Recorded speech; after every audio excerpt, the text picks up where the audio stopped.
Hello my loves! Ang title po ng kwento natin ngayon ay Convenience Store Horror Story. At tulad po ng dati, ay huwag niyo po sanang kakalimutan na ilike ang video natin ito. Dahil bawat likes niyo po my loves ay malaking tulong po para sa ating channel. Salamat po! Ako ang inyong Lolo Pael at ito ang aking kwento. Hantungan ng mga ligaw na kaluluwa.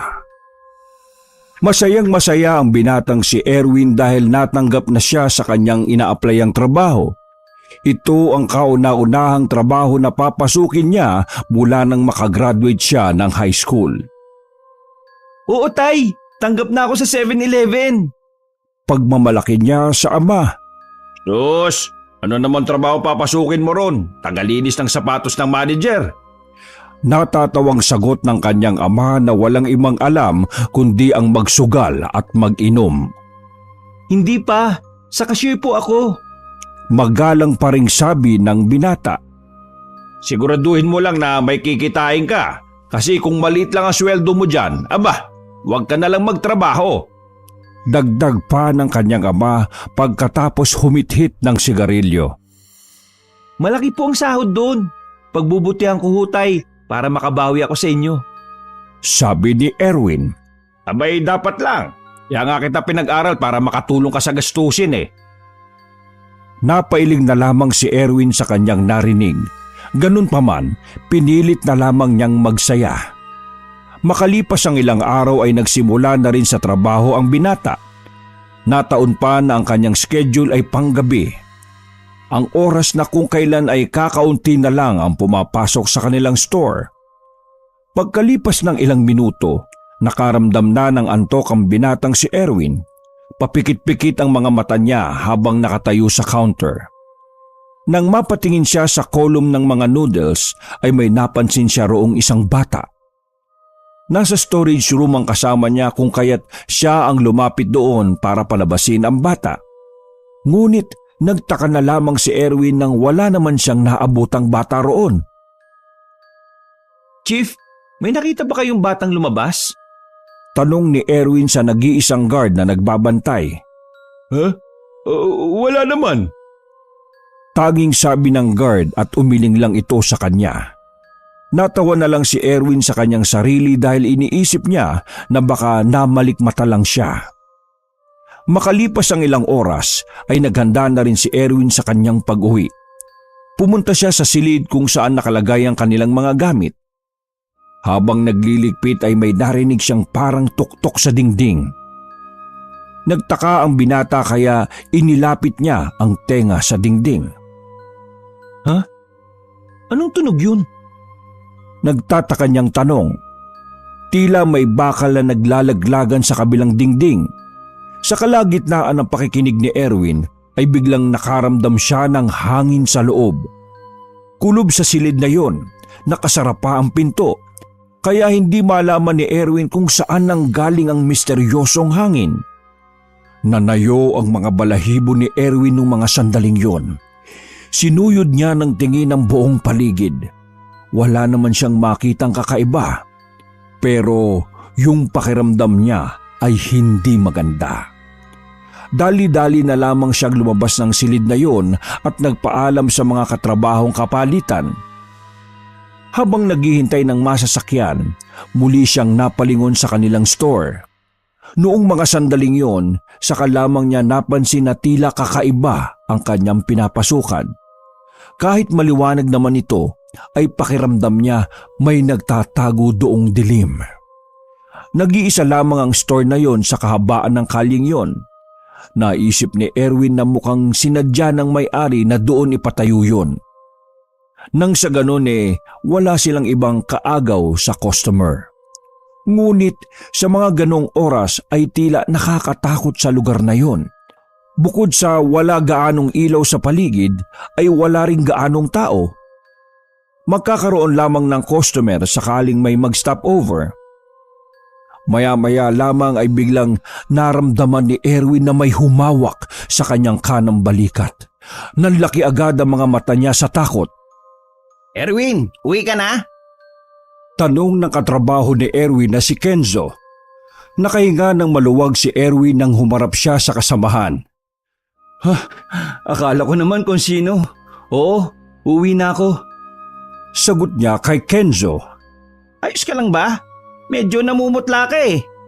Tinapik pa siya ni Kenzo sa balikat.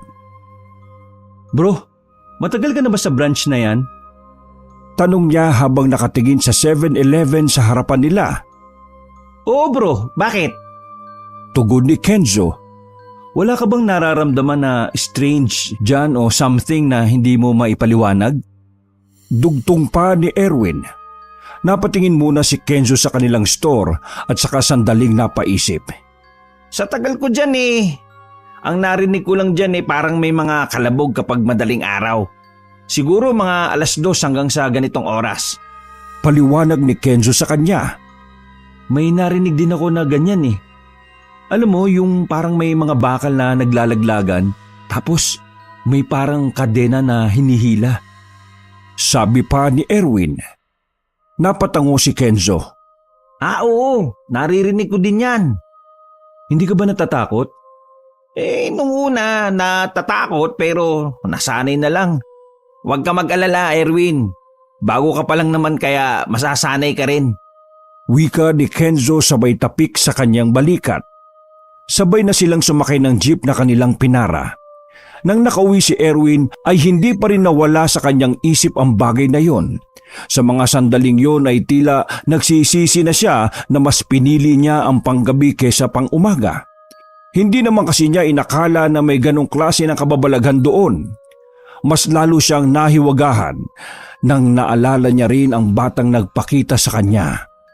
Nakatingala lamang si Erwin sa kisame nang unti-unti na siyang nakaidlip. Nang magising siya ay tila nasa isang madilim na lugar siya. Namukaan niya ang kanyang kinalalagyan. Yon ang store na pinapasukan niya. Ngunit ito ay magulo at madungis. Maraming sapot ng gagamba at nagkalat ang mga gamit. Patay sindirin ang ilaw. Ha? Anong nangyari? Hindi na naituloy ni Erwin ang kanyang sasabihin nang mapansin niya ang nagbabantay sa counter. Isang babae na nakasuot ng uniforme na katulad ng sa kanya. Pagtingin naman niya sa mga kolum ng chichirya ay mayroon ding isang tao ngunit ang suot nito ay sinauna. Nang humarap ito kay Erwin ay napamura na lamang ang binata. Basag ang mukha ng lalaki at tila may uod na lumalabas sa mga butas ng mukha. Nagising si Erwin mula sa masamang panaginip na yon. Tirik na ang araw sa labas.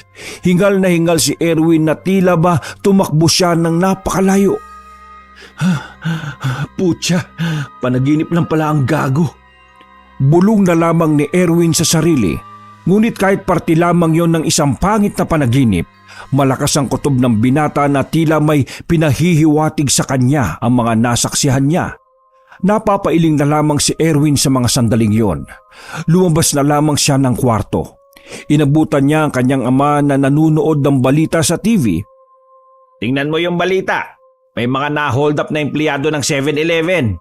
Kaya ikaw, kapag may nakita kang kahina-hinala, umalis ka na kagad o kaya ibigay mo na lang yung gusto nila. Tingnan mo, kawawa naman, napatay patuloy. Hindi na lang kasi ibigay yung kinukuha ng hold-upper eh. Wika ng kanyang ama. Nakita ni Erwin ang eksena sa TV na kung saan nakahandusay ang 2 empleyado. Kasama na roon ang gwardya. Masyadong maikli ang balitang yon kung kaya't tiningnan uli yon ni Erwin sa social media. Napansin ni Erwin ang singsing ng babae sa daliri nito na mukhang nakatakda ng ikasal. Grabe naman yung nangyaring yun. Nakakatakot. Panggabi pa naman ako. Wika ni Erwin. Makalipas ang ilang oras ay sumapit na rin ang gabi. Oras na ng pagpasok ni Erwin kaya naman nagmamadali na rin siyang magbihis. Isang oras mula sa kanila ay nakarating na rin siya sa kanilang store. Nagtatawanan pa ang mga pinalitan nila sa counter nang dumating siya. Noong gabing yon ay maaliwalas ang buong store at wala siyang naramdaman na kakaiba. 9:00 pa lang naman kasi ng gabi kaya parang normal pa rin ang lahat. Ano bro, okay ka lang? Tanong ni Kenzo sa kanya na mag-in sila sa trabaho. Ah, ayos lang naman. Ikaw ba? Tugon ng binata. Ayos lang din naman. Pero hindi ako mapakali kakaisip. Nabalita mo ba yung nangyaring hold-upan sa 7-Eleven sa Manila? Tanong ni Kenzo habang nag-aayos sa counter. Ah, oo. Kawawa nga eh. Sagot ni Erwin. Yung isang babaeng biktima doon, yung maganda. Classmate ko yun nung high school. Pero hindi kami close. Grabe bro, no? 2 buwan na lang, ikakasal na yun eh. Ang sakit nun para sa boyfriend niya. Kwento ni Kenzo sa kanya. Sa mga puntong yon ay hindi maipaliwanag ni Erwin ang pagtayo ng kanyang mga balahibo. Ang sabi sa kwento-kwento, pinipilit ng holdafer na kunin yung singsing. Eh syempre, engagement ring yun eh. Kaya hindi niya ibibigay yun. Ayun, pinutukan daw sa ulo ng 3 beses. Kawawa nga eh. Ang dami naman mga siraulo dyan. Bakit yung mabait pa yung kinukuha? Saad pa rin ni Kenzo at saka napailing na lamang sa nangyari. Nagpatuloy pa rin sa pagsasalita si Kenzo ngunit hindi na yun pumapasok pa sa utak ni Erwin. Gumugulo na sa isipan niya ang mga kababalaghanan ng nangyayari. Hindi niya alam kung may ugnayan ba ang kanyang panaginip sa napabalitang holdapan. Nang sumapit na ang 3:00 ng madaling araw, madalang na ang mga customer na pumapasok.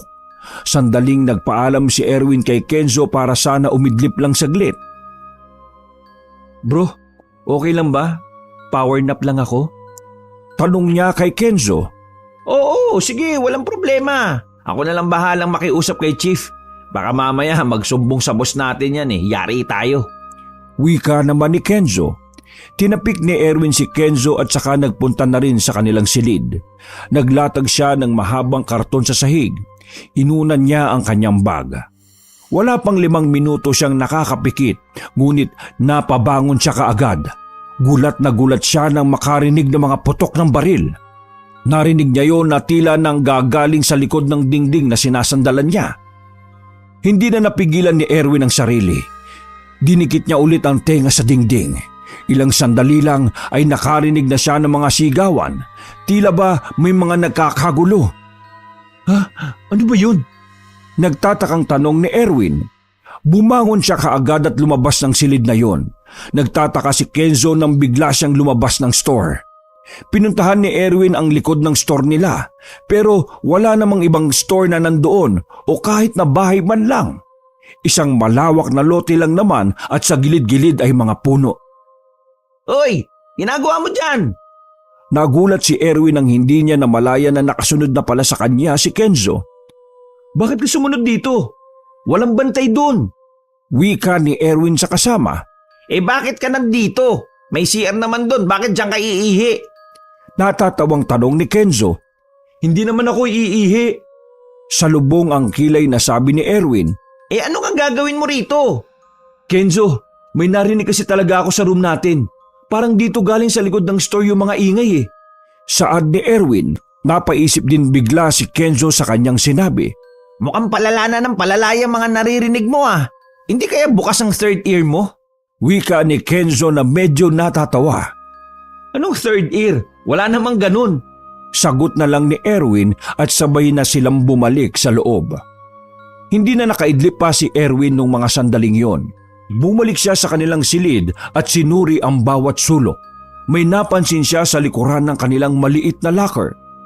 Tinulak niya ng bahagya ang locker na yon at kalaunan ay nasilip niya ang tila isang pinto. Oh, ano to? Bakit may pinto rito? Nalilitong wika ni Erwin sa sarili. Habang walang nakakakita ay dahan-dahang itinulak ni Erwin ang pintong kanyang nadiskubre. Madilim sa loob kaya wala siyang makita na kahit na ano. Kinuha niya ang kanyang cellphone at pinagana ang flashlight. Nakita niya agad ang isang hagdanan pababa. Base sa kanyang nakikita ay tila lumang-luma na ang hagdanan. Marami ng lumot at sapot ng gagamba. Teka, ganito yung nasa panaginip ko ah. Nagulat si Erwin nang may makita siya sa baba ng hagdanan. Isang babaeng nakasuot din ng uniforme na gaya ng sa kanya. Sa takot ay dali-dali niyang isinara ang pinto. Buong puwersa niyang naitulak ang locker para takpan yon. Malakas ang tibok ng puso ni Erwin nung mga sandaling yon. Pinagpapawisan siya ng malamig sa sobrang kilabot na naramdaman. Lumabas siya ng silid na namumutla at pawis na pawis. Bagay na ipinag-alala ni Kenzo. Anyari sa'yo? Gagi, namumutla ka oh. Okay ka lang ba? Inakbayan pa ni Kenzo si Erwin. May sakit yata ako. Pagdadahilan na lamang niya sa katrabaho. Kanina lang okay ka pa. Wika ni Kenzo.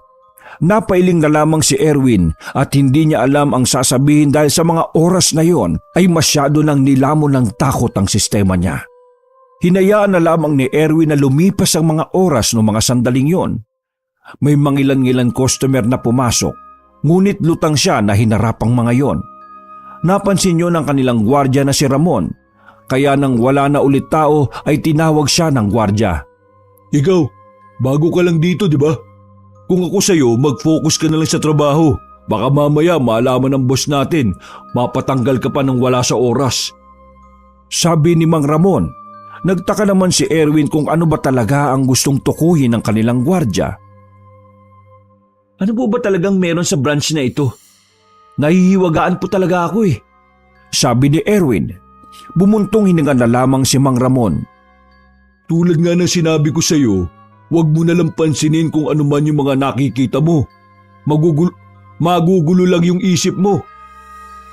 Kung malas-malasing ka pa, pati buhay mo. Seryoso ang mukha ng gwardya kaya alam ni Erwin na may katotohanan ng sinasabi ng gwardya.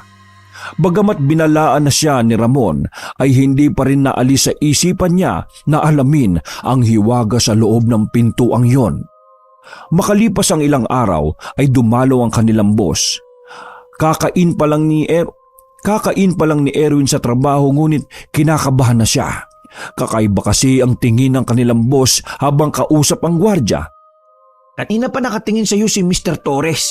May ginawa ka bang kalokohan? Tanong ni Kenzo habang nasa counter silang dalawa. Ano naman ang gagawin ko? Tugon niya. Aba, ewan ko. Kung wala kang ginagawang masama, bakit ganyan siya makatingin sa'yo? Ramdam ni Erwin na parang alam na ng boss niya na natuklasan niya ang misteryosong pintuan. Naglakad ang kanilang boss papunta sa silid kung saan nandun ang locker. Tiningnan pa si Erwin ng kanilang boss. Napayuko na lamang siya dahil doon. Ilang minuto lang ang nakalipas ay lumabas na ulit si Mr. Torres. Hoy, kayong dalawa, trabaho lang ang atupagin nyo ha. Sa oras na malaman kung may iba kayong ginagawa, pasensyahan tayo, aalisin ko kayo. Paalala sa kanila ni Mr. Torres. Tumangon na lamang silang dalawa. Pag-alis ng kanilang boss ay napansin ni Erwin na nakatingin sa kanya ang gwardya. Napapailing ito sa kanya na hindi alam ni Erwin kung bakit. Nung gabing yon ay pinilit alisin sa isip ni Erwin ang mga kababalaghan na nangyari. Nag-focus na lamang siya sa pagtatrabaho kahit na inaantok na. O paano? Una na ako. Wika ni Erwin sa kasamahan na si Kenzo. O paano? Una na ako. Wika ni Erwin sa kasamahan na si Kenzo. Sige, ingat ka pre. Mag-overtime pa ako eh. Sagot nito. Mag-isang nag-aabang si Erwin ng masasakyan habang nakatayo sa bangketa. Isinalpak na lamang niya ang earphone sa tenga para libangin ang sarili. Ngunit hindi pa nagtatagal, tila ba may naririnig siyang bumubulong kahit na ang lakas-lakas naman ng kanyang pinakikinggan. Tinanggal niya ang earphone at lumingon sa likuran. Putya! Napamura na lang si Erwin nang biglang magbago ang kanilang store. Tila naging haunted house na ito. Napapikit na lamang ang binata. Nang dumilat siya ay bumalik na sa dati ang itsura nun. Huminga ng malalim si Erwin. Alam niya na namalikmata lamang siya pero para sa kanya ay parang totoo ang kanyang nakita. Napapalunok na lamang ng laway ang binata. Nang may dumaan na sasakyan ay agad siyang sumakay. Hindi na siya lumingon sa kanilang store sa takot na bigla na naman itong magbago ng anyo. Pag-uwi niya ay agad siyang sumalampak sa kama. Hindi na siya nakapagbihis dahil nakatulog na siya kaagad. Pumasok na naman sa panaginip niya ang isang nakakatakot na imahe. Napansin na lamang ni Erwin na napunta na naman siya sa isang abandonadong 7-Eleven. Nang humakbang si Erwin pababa ng hagdan ay may humawak sa kanyang balikat. Nang lingunin niya ang kamay na yon, napansin niya agad na tila kamay yon ng babae. May singsing din yon na parang pangkasal. Dahan-dahang nilingon ni Erwin kung sino yon. Napasigaw na lamang siya nang bumungad ang duguan ng mukha ng isang babae. Hoy! Rinig niya ang boses ng ama kung kaya't agad siyang napadilat. Nakatulong ang makailang ulit na pagsampal ng kanyang tatay. Wisit ka! Sigaw ka ng sigaw, natutulog pa ako. Ano bang nangyayari sa'yo? Inis na wika ng ama. Binabangungot ba ako, pa? Tanong niya habang hinihingal. Oo, kung wala ako rito, patay ka na. Yan, kakalaman mo yan tapos matutulog ka kagad. Bubangon ka na nga, umaga na. Umalis na ang kanyang ama at naiwang tulala si Erwin. Mabilis na lumipas ang mga oras. Oras na naman ang kanyang pasok. Noong mga sandaling yon ay nakapagdesisyon na siya. Balak niyang pasukin na ang natuklasan niyang pinto. Hindi kasi siya pinatatahimik nito. May pagkakataon na nga ring hindi na siya makapag-focus ng maayos sa trabaho. 12:00 ng gabi.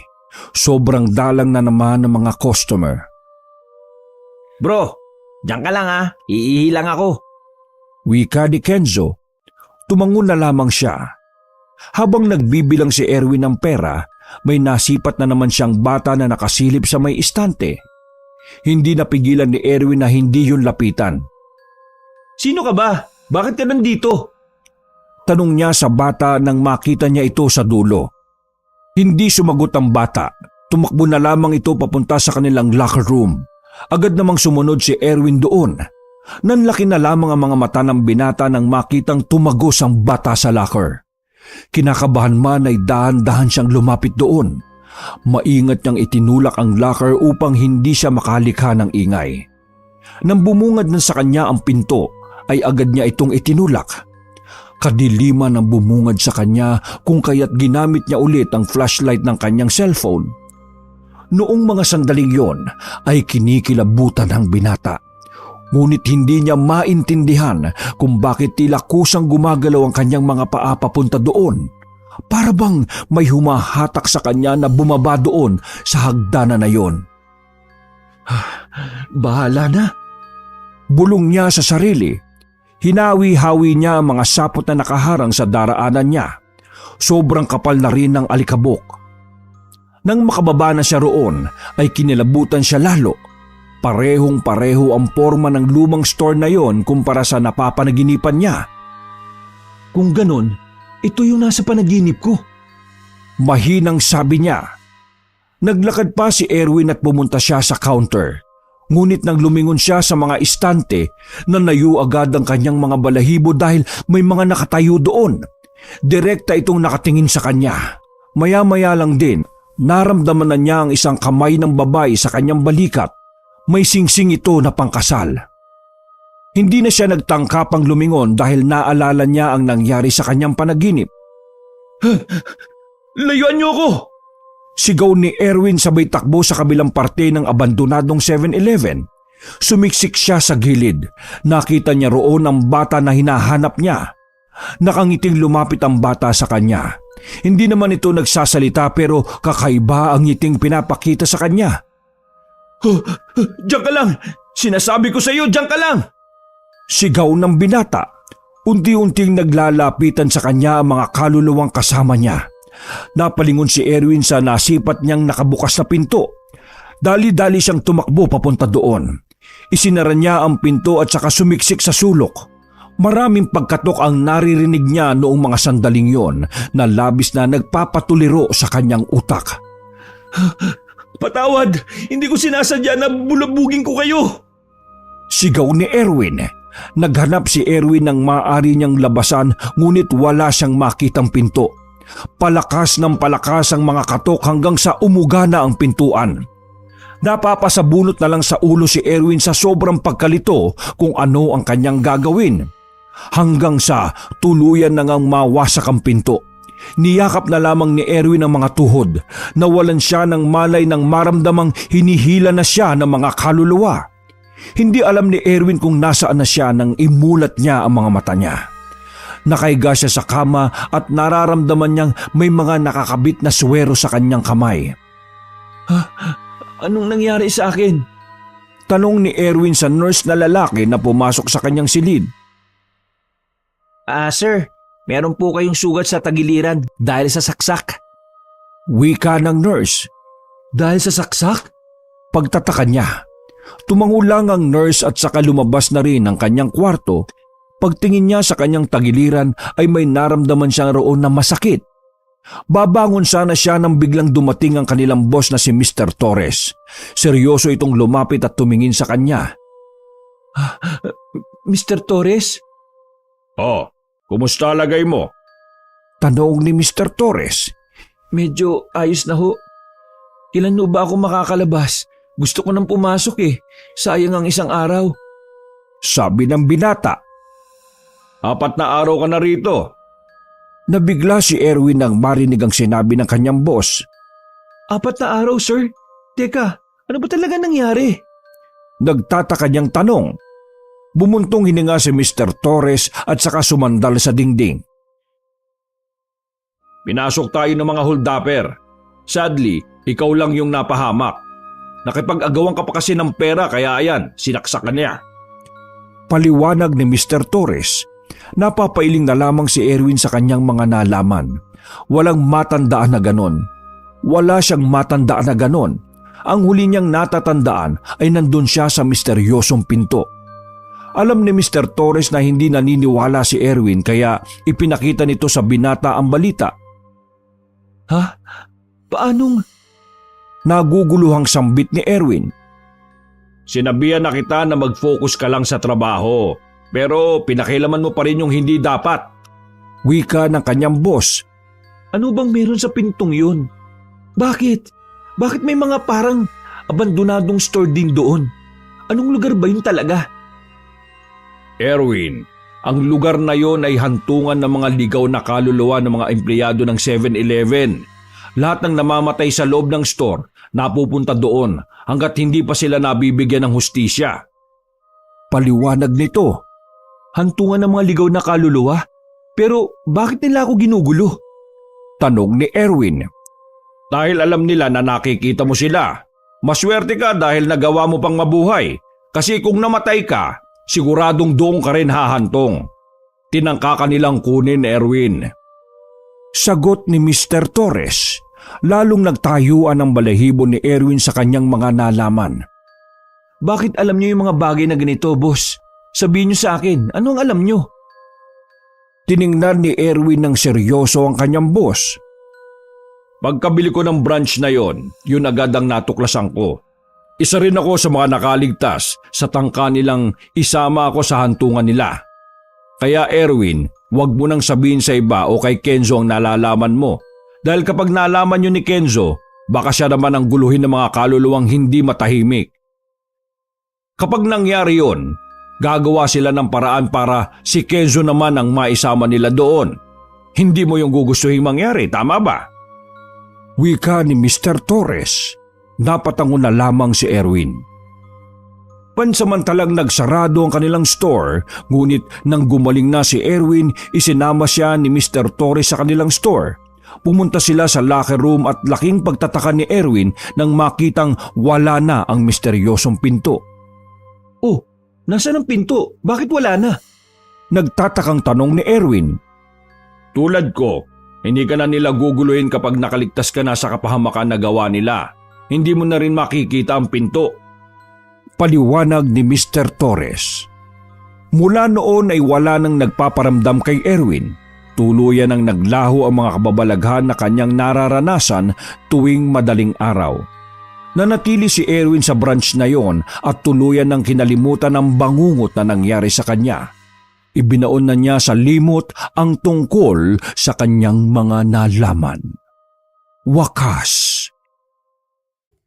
Hello my loves! Shout out po sa mga naabutan kong comments sa ating Paghiganti Horror Story.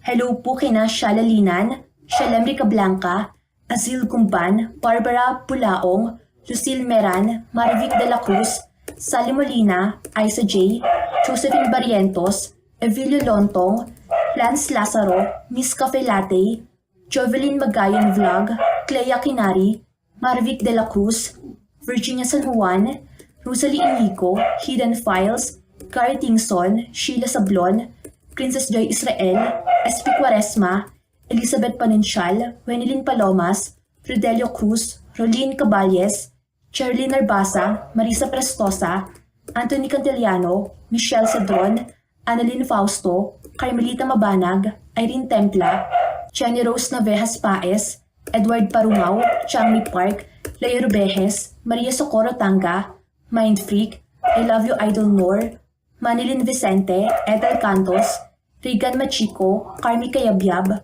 Mary Antejano, Linalyn Pacquiao, Marlon Sanchez Zafra, Art Louis Cayabyab, Lynn Katarungan, Sheila Micosa, Giselle Ayalin, Miss Miriam, John Erive, Christian Mejia, Ana Maria Lanza, Noemi Taduran, Joanna Rose Ortiz, Orven. Hello din po kay Cactus Heaven Life Without Rice, Shasha Sudario, Terry PL, Alan Felix, Geraldine Abletes, Yam De Leon, Nice One Music, Emeline Francisco, Adelfa Samudio, Maria Lita Peralta, Noli Sanchez, Zach Santos, Icy Natad, Ixon Balan, Josephine Barrientos, Madel Mergal, Beth Lisa, Cathy Malate, Bebot Ausa, Malia Torres, Rose Eballe, Kalel Kent. Hi din po kay Avira Farinas, Imelda Bucal, Chinga de los Santos, Glenda Capasio, Mr. Friendly, Victor Ticala, Freddy Montano, Sheila Miroy, Karen Sip, The Sports House PH, Hani Mulao, Bonnie Giao, Mary Grace Agyal, Melorin Mers, Tapang Jeff, and Jack Bauer. Salamat po sa bawat comments nyo, my loves. At huwag niyo po sanang kakalimutan na mag-subscribe sa ating channel. At pakipindot na rin po ng ating notification bell. Yan po ay para lagi kang updated sa mga kwento natin. Salamat po! Mwah!